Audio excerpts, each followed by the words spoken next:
Good morning, welcome to the channel. We're back with another episode in this 150-year-old farmhouse that we're completely renovating. Not a complete gut, but we are moving along stage by stage because the homeowners are moving in a couple weeks, so we're doing what we can to get it move-in ready. First, you'll notice we got some plumbing done. That's his main stack that we had to replace. It was the old cast iron stack, which tend to corrode and get pitted a little, well, I shouldn't say quickly, it does take some years, but it does need to be replaced often. Stepping into the dining room, got it primed. The ceiling, as you can see, it's looking good. The walls are mudded. We do have to sand those at some point today. And then moving into the lobby, we also have it mudded. It's half boarded, half not. There's some shiplap going on in some of these places here, as well as a crown molding going up against the ceiling. And then you'll notice we have the living room boarded, not mudded yet, as that's not priority. And then moving upstairs, we have the chair rail all on, everything primed. We're working away with painting some of the chair rail and wainscoting. In here, you'll see the one bedroom is moving along with the painting stage already. This guest room, we have to do a little bit of floor patch. The electrician had to run some wires in there, so it's easier for him to go through the floor than the ceiling below. And then the last room is the room that we first started on, which has a coat of paint on it already. It does need one more though. And then of course the bathroom, which isn't priority at the moment. We're gonna slow down on that and focus on all these bedrooms to get them done. So first things first is to do this floor patch.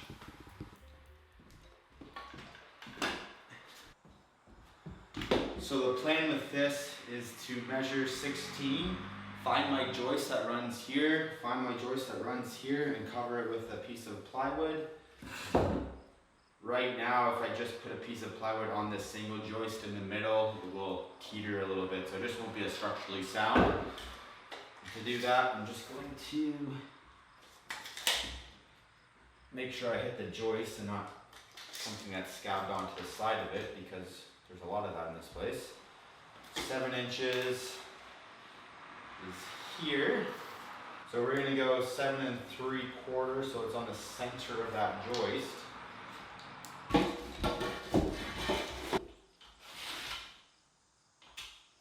So that's where we're gonna cut off.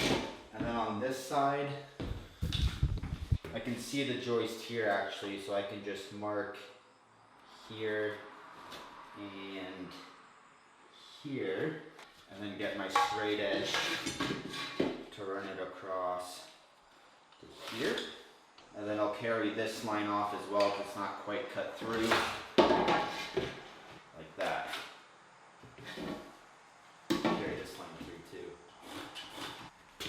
Then we get our safety glasses, our circular saw, we'll set the depth on it to 1 inch, which is there. Double check. Yep. And then we'll cut this through.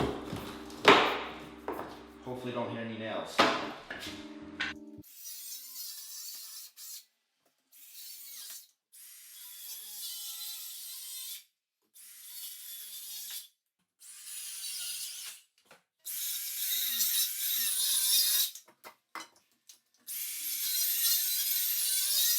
And then we finish it off with a multi-cut saw, just to get into those corners. Or maybe we don't.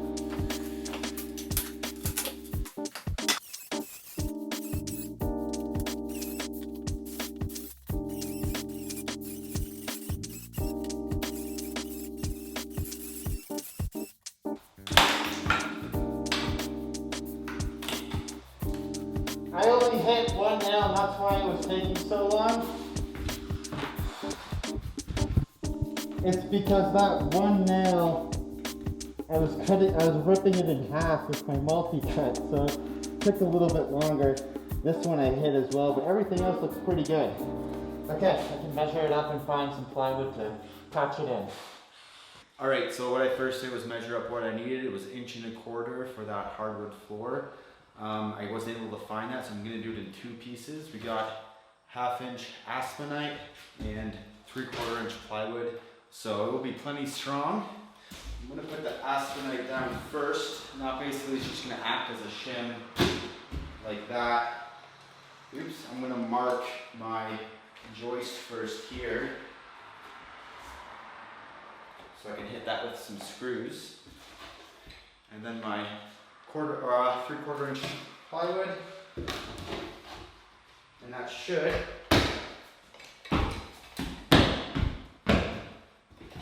bring me to flush here. And then I can go ahead and screw it off with 2.5 inch nails. Not nails, screws.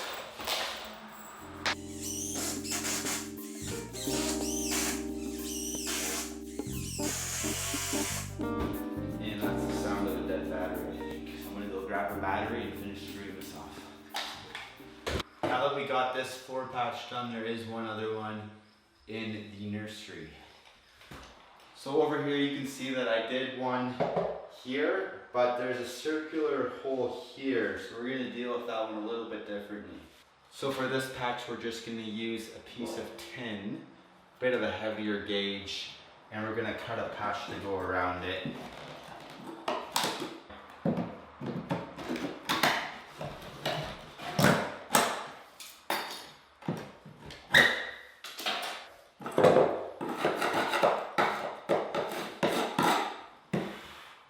Okay, now I'll just cut a square out of here. And then I'm also just gonna cut these sharp corners off, round them off a little bit. That way it won't curl up and maybe snag on the carpet or anything.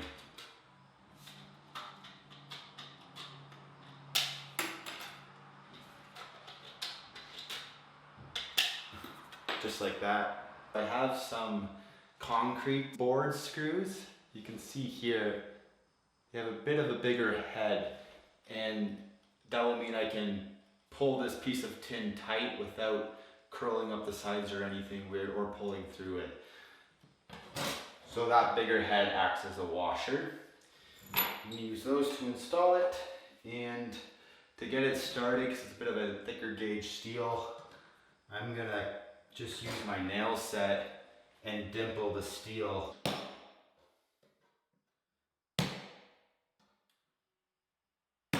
Just to help my screw set in a bit more. Here, I'll show you.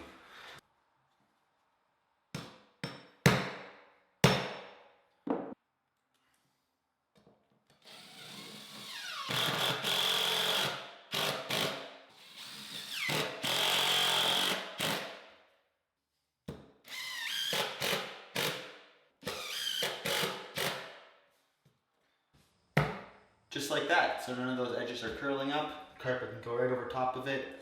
Off to the next thing. All right, we're gonna jump into the hallway, which we're prepping for paint. And to do that, we are gonna caulk the top of this joint.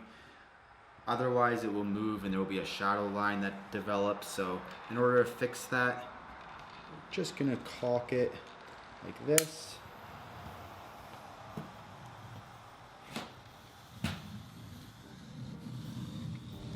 Like that. And then we'll come back and wipe it with my finger.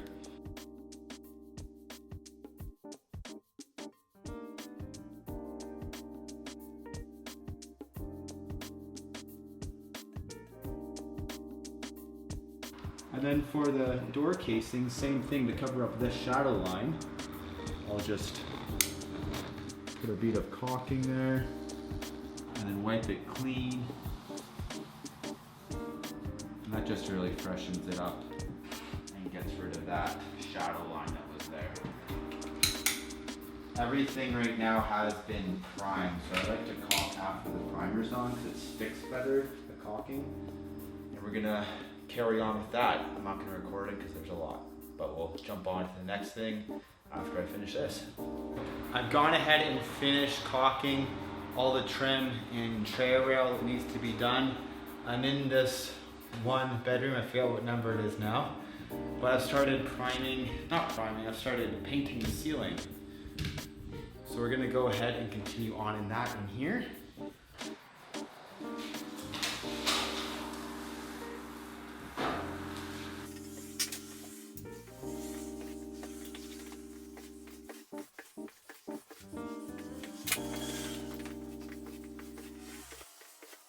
I'm going to carry on with the ceiling.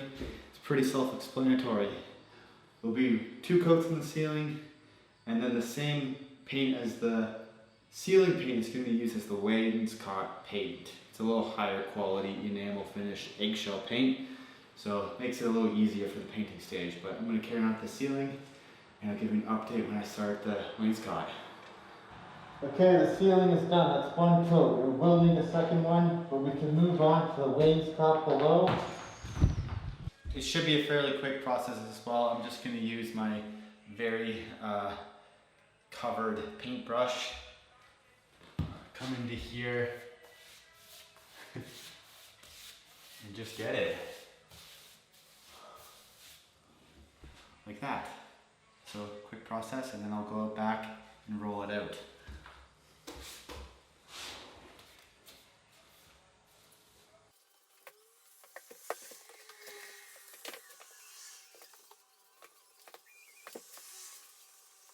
And rolling it out will look like this.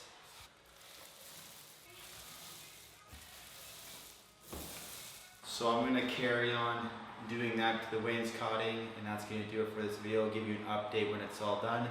But thanks for watching, and I'll see you next one.